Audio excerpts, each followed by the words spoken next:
Hello everyone and once again welcome to Anil for education YouTube channel. Guys, आज की इस video में हम लाए हैं आपके लिए टॉप 20 सामान्य ज्ञान के महत्वपूर्ण प्रश्न। तो चलिए देखते हैं पहला प्रश्न है, भारत का राष्ट्रीय फल कौन सा है? इस प्रश्न का राइट आंसर हो जाएगा ऑप्शन सी, यानी कि आम।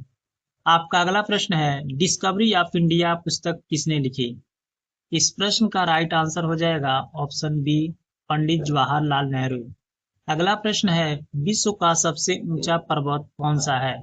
इस प्रश्न का राइट आंसर हो जाएगा ऑप्शन सी, यानी कि माउंट एवरेस्ट। अगला प्रश्न है, भारत की पहली महिला राष्ट्रपति कौन थी? इस प्रश्न का राइट आंसर हो जाएगा ऑप्शन सी, यानी कि प्रतिभा पाटिल। आपका अगला प्रश्न है, भारतीय अंतरिक्ष कार्यक्रम के जनक किसे कहा जाता है? इस प्रश्न का सही जवाब हो जाएगा ऑप्शन बी, यानी कि विक्रम साराभाई। अगला प्रश्न है, ताजमहल का निर्माण किस मुगल शासक ने कराया था? इस प्रश्न का राइट आंसर हो जाएगा ऑप्शन सी, यानी कि शाहजहां।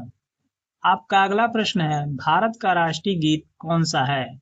इस प्रश्न का राइट आंसर हो जाएगा ऑप्शन बी, यानी कि वंदे मातरम। आपका अगला प्रश्न है, ब्लू सिटी के नाम से कौन सा शहर प्रसिद्ध है? इस प्रश्न का राइट आंसर हो जाएगा ऑप्शन बी, यानी कि जोधपुर। आपका अगला प्रश्न है, कंप्यूटर का जनक किसे कहा जाता है? इस प्रश्न का राइट आंसर हो जाएगा ऑप्शन बी, यानी कि चार्ल्स बैबेज। अगला प्रश्न है, भारतीय संविधान कब लागू हुआ था? इस प्रश्न का राइट आंसर हो जाएगा ऑप्शन बी, यानी कि 26 जनवरी 1950। आपका अगला प्रश्न है, विश्व का सबसे बड़ा रेगिस्तान कौन सा है? इस प्रश्न का राइट आंसर हो जाएगा ऑप्शन बी, यानी कि सहारा। आपका अगला प्रश्न है, मिसाइल मैन ऑफ इंडिया किसे कहा जाता है? इस प्रश्न का राइट आंसर हो जाएगा ऑप्शन ए, यानी कि एपीजे अब्दुल कलाम। आपका अगला प्रश्न है, भारतीय संसद के कितने सदन हैं?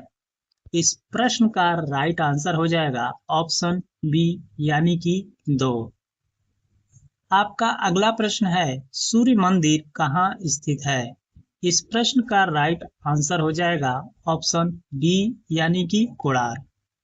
आपका अगला प्रश्न है, विश्व जल दिवस कब मनाया जाता है? इस प्रश्न का राइट आंसर हो जाएगा ऑप्शन ए, यानी कि 22 मार्च को विश्व जल दिवस मनाया जाता है। आपका अगला प्रश्न है, भारत की सबसे लंबी नदी कौन सी है? इस प्रश्न का राइट आंसर हो जाएगा ऑप्शन बी, यानी कि गंगा। आपका अगला प्रश्न है, रामचरितमानस के लेखक कौन है? इस प्रश्न का राइट आंसर हो जाएगा ऑप्शन सी, यानी कि तुलसीदास। आपका अगला प्रश्न है, भारत का राष्ट्रीय पक्षी कौन सा है? इस प्रश्न का राइट आंसर हो जाएगा ऑप्शन बी, यानी कि मोर। आपका अगला प्रश्न है, चंद्रमा पर कदम रखने वाले पहले व्यक्ति कौन थे? इस प्रश्न का राइट आंसर हो जाएगा नील आर्मस्ट्रॉन्ग। आपका अगला प्रश्न है, सफेद क्रांति का संबंध किससे है? इस प्रश्न का राइट आंसर हो जाएगा ऑप्शन बी, यानी कि दूध उत्पादन। आशा करते हैं ये वीडियो आपको अच्छा लगा होगा। मिलते हैं अगले वीडियो में, तब तक के लिए लाइक, शेयर एंड सब्सक्राइब। जय हिंद, जय भारत।